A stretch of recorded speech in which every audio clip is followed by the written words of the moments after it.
বাংলা ব্যাকরণে পুরুষ শব্দটি দ্বারা কোনো পুরুষ মানুষ বা পুংলিঙ্গ জাতীয় কোনো কিছুকে নির্দেশ করে না। ক্রিয়াপদের সাথে কর্মের যোগসূত্রকারী হচ্ছে পুরুষ। বাংলা ভাষায় ব্যবহৃত বিশেষ্য ও সর্বনাম পদ কোনো না কোনো পুরুষের অন্তর্ভুক্ত। কাজেই যেসব বিশেষ্য এবং সর্বনাম পদ দ্বারা কোনো বক্তা, শ্রোতা বা উদ্দিষ্ট কোনো ব্যক্তিকে নির্দেশ করে তাকেই পুরুষ বলে। পুরুষ ৩ প্রকার: উত্তম পুরুষ, মধ্যম পুরুষ, নাম পুরুষ।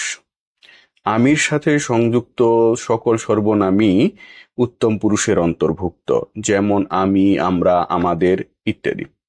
তুমি, তোমরা, তোমাদের দ্বারা মধ্যম পুরুষকে বোঝায়।